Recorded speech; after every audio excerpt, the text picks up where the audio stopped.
యుద్ధంలో గెలవడం అంటే ఏంటి? కేవలం శత్రువుని ఓడించడమేనా? ఈరోజు మనం ఒక అద్భుతమైన తెలుగు కవిత గురించి మాట్లాడుకోబోతున్నాం. ఇది విజయం అసల అర్థమేంటో మనల్ని మనం ప్రశ్నించుకునేలా చేస్తుంది. సరే, ఇక మొదలు పెడదాం. చూడండి, నెత్తురు కారుతున్న కత్తి పట్టుకుని నిలబడ్డ విజేత. చుట్టూ శవాల గుట్టలు. అసలిది గెలుపా లేక సర్వనాశనమా? మన ఆలోచన ఇక్కడ నుంచే మొదలవ్వాలి. ఎందుకంటే మనమిప్పుడు చూడబోయే కవిత ప్రకారం నిజమైన గెలుపు అంటే ఇది కానే కాదు. సరే, మొదటి భాగం నెత్తుటి విజయం. మనం మామూలుగా విజయం అనగానే ఇదే కదా అనుకుంటాం. కానీ ఈ కవిత మన ఆలోచనల్ని ఎలా తలక్రిందులు చేస్తుందో ఓసారి చూద్దాం.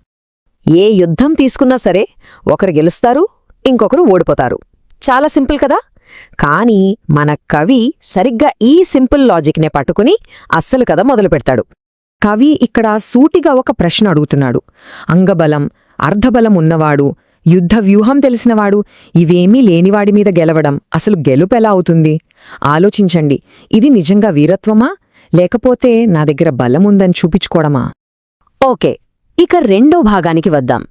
యుద్ధానికి మనం చెల్లించే అసలు వెల ఏంటి? ఆ గెలుపు కోసం మనం ఏం కోల్పోతున్నాం?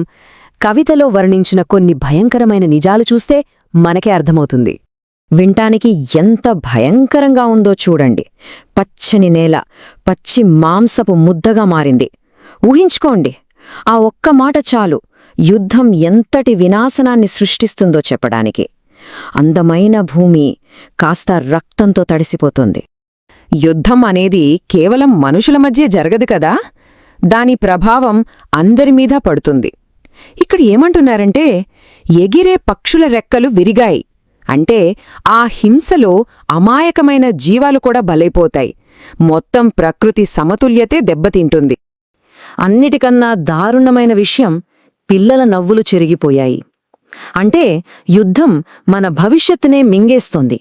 అమాయకపు చిరునవ్వుల్ని తుడిచేసి వాళ్ల జీవితాల్లో చీకటిని నింపుతోంది. మరి ఇంత నాశనం చేసి సాధించిన ఈ గెలుపు అసలు ఎవరికోసం?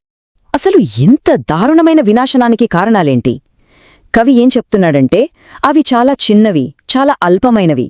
రాజ్యం మీద ఆశ, ఒక రాణి మీద కోరిక, పదవి కోసం ఆకలి, లేదా నా పౌరుషం చూపించుకోవాలనే అహంకారం. చూశారా, ఇలాంటి చిన్న చిన్న కారణాల కోసం మొత్తం మానవత్వమే బలైపోతోంది.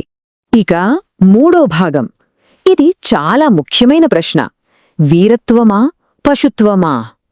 మనం సాధారణంగా యుద్ధంలో గెలిచినవాణ్ణి వీరుడు అంటాం. కాని కవి ఏమంటున్నాడంటే, అది నిజంగా వీరత్వమేనా లేక జంతువుల్లా ప్రవర్తించే పశుత్వమా? ఇక్కడ ఎంత పవర్ఫుల్ పోలికుందో చూడండి. రెండు జంతువులు కొట్టుకుంటే గెలిచింది కూడా జంతువే కదా.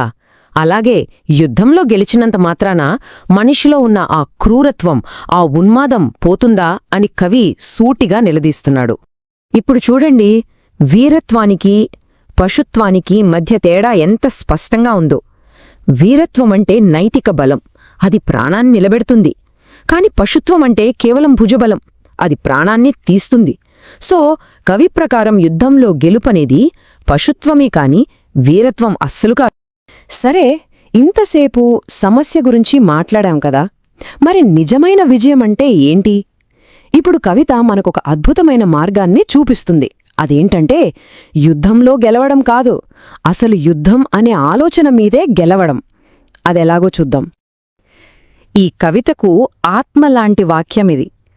నిజమైన విజేత అంటే యుద్ధంలో గెలిచినవాడు కాదు, అసలు యుద్ధాన్నే గెలిచినవాడు. అంటే ఏంటి?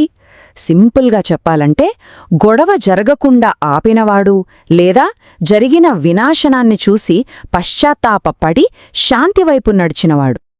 ఇక్కడ ఈ రెండు చిత్రాలు ఆ తేడాని చాలా స్పష్టంగా చూపిస్తున్నాయి. ఒకవైపు చూస్తే రక్తపాతంతో వచ్చిన గెలుపు, ఇంకోవైపు చూస్తే శాంతి కోసం అన్నీ వదులుకున్న గెలుపు. రెండూ గెలుపులే, కాని ఎంత తేడా! ఈ నిజమైన విజయానికి కవిత రెండు గొప్ప ఉదాహరణలిస్తుంది. మొదటిది అశోకుడు. యుద్ధంలో గెలిచాడు, కాని ఆ రక్తపాతాన్ని చూసి పశ్చాత్తాపపడి శాంతి మార్గం పట్టాడు. రెండోది బుద్ధుడు. అసలు యుద్ధమే రాకుండా ఉండటానికి రాజ్యాన్ని, కుటుంబాన్ని వదిలేశాడు. చూడండి, ఒకటి పశ్చాత్తాపం ద్వారా వస్తే ఇంకొకటి నివారణ ద్వారా వచ్చింది. ఇక చివరి భాగం మానవత్వానికి విజయం. ఇంతకీ ఈ కవిత మనకిచ్చే అసలు సందేశమేంటి?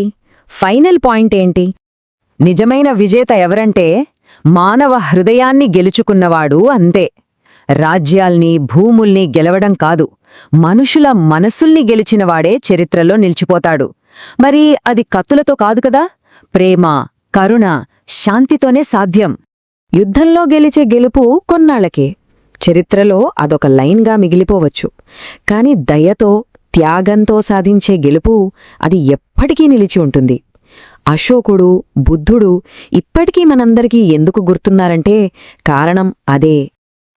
ఈ కవితలో చెప్పిన విషయాలు పాతవే అయినా ఇప్పటి మన ప్రపంచానికి చాలా అవసరం కదూ. మన చుట్టూ ఇన్ని గొడవలు, ఇంత ద్వేషమున్న ఈ రోజుల్లో మనం ఆయుధాలతో కాదు, మానవత్వంతో గెలిచే అసలైన విజయం కోసం ఎలా పోరాడాలి? ఈ ప్రశ్న మనందర్నీ ఆలోచనలో పడేస్తుంది. ఈ వీడియో మీకు నచ్చినట్లయితే లైక్ చేయండి, షేర్ చేయండి, కామెంట్ చేయండి. అలాగే మన ఛానల్ని సబ్స్క్రైబ్ చేయండి. Thanks for watching.